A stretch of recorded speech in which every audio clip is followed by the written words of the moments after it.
E a decisão do ministro Alexandre de Moraes de levar a denúncia que envolve Jair Bolsonaro ao julgamento da primeira turma do STF recebeu críticas de alguns ministros da Corte. Segundo reportagem da Folha, publicada hoje, esses ministros estão inconformados com a decisão do magistrado. A expectativa é de que haja contestação e uma tentativa de parte dos ministros de levar o caso para o plenário da Corte. A publicação diz ainda que um dos ministros chegou a afirmar que não dá para julgar um ex-presidente desta forma e que o caso é muito grande para não ser analisado por todos os integrantes do Supremo Tribunal Federal. Além de Alexandre de Moraes, a primeira turma é composta pelos ministros Flávio Dino, Cristiano Zanin, Carmen Lúcia e Luiz Fux. Ana, há aí uma discussão interna sobre essa decisão aí do ministro Alexandre de Moraes, que é o relator, de designar o caso para a primeira turma. Muitos querem que o caso seja discutido em plenário com os 11 ministros. Imagino eu que seja também uma das estratégias de defesa, pedir, encaminhar alguns recursos para que o plenário da Corte se debruce sobre o caso em eventual aí aceitação da denúncia, né? A gente está aqui já antecipando um pouco os passos.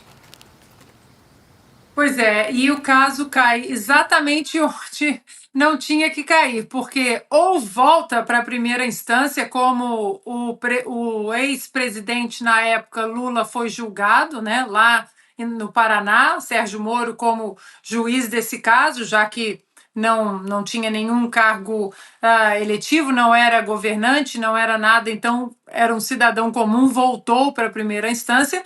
Ou então, já que é um caso grande que envolve um ex-presidente e a matança geral de Alckmin, Lula e todos eles ali, né, uma matança, um horror, que coloque no plenário do Supremo Tribunal Federal e nada de virtual, não. É um caso gigantesco. Imagina, minuta do golpe, rascunho da minuta do golpe, golpe de Estado, atentado violento ao Estado democrático de direito com matança geral e uma turminha que vai julgar? Não. É caso para estar exatamente no plenário da Suprema Corte e para todo mundo assistir. Piotr, quero ouvir sua avaliação aí sobre essa discussão de eventualmente levar para o plenário do Supremo Tribunal Federal. Lembrando que os casos do 8 de janeiro foram julgados, estão sendo julgados em plenário, ainda que seja plenário virtual. Primeiramente, turma já é uma excrescência. Se é a última corte, tem que ser julgada pelos 11 ministros. Essa invenção de corte, eu acho que vem da presidência do Lewandowski, o mesmo que presidiu o fatiamento do impeachment da Dilma, lá no Senado da República. Isso é uma excrescência, não faz nenhum sentido. A começar também de um problema, mesmo que vá para o pleno, não é o caso. Este é um caso de primeira instância, porque todos esses juízes, até porque eles se sentem vítimas, o 8 de janeiro atacou, né, os manifestantes, e estou falando dos vândalos, não os manifestantes, eles atacaram todos os prédios, então eles são vítimas. Se eles são vítimas, eles não podem julgar.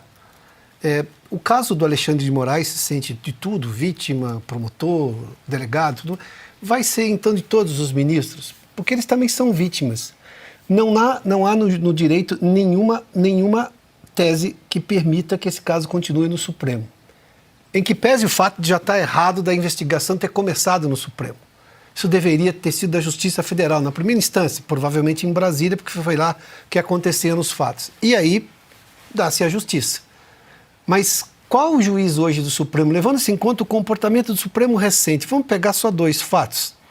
O Barroso, que vai presidir, se isso for para o pleno, porque ele é o presidente da Corte, é o sujeito que disse lá atrás, como é que ele falou do bolsonarismo? Derrotamos o bolsonarismo.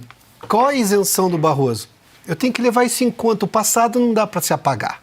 Eles estão usando fatos passados para justificar uma denúncia no presente. Não é isso, então. Eu preciso levar esse comportamento. O Moraes, que é da primeira turma, se for julgado ele também, ele pode se declarar impedido. Não tem esse histórico no Supremo Tribunal Federal. O Toffoli nunca se declarou impedido, embora tivesse sido advogado do PT para julgar os casos do Petrolão. Mas vamos lá. A questão é a seguinte, e até do Mensalão, se não me engano. Mas vai adiante como? Qual é a alegação técnica? Qual é a presunção de isenção da Suprema Corte hoje, do Supremo Tribunal Federal, por esses fatos todos? O Alexandre de Moraes disse outro dia que tinha muita gente para prender e muita gente para multar. Quer dizer, ele já julgou, já condenou, mas teve direito à defesa?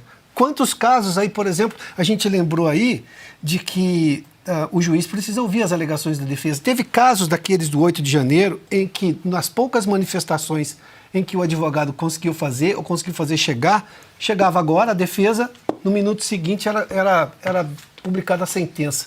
O juiz não levou em conta o fato da defesa. Então, quer dizer, é um debate que, tudo bem, despiora, né? Porque hoje, se ficar na turma, é muito ruim. Ir para o pleno, enfim, mas está errado de estar dentro do Supremo Tribunal Federal.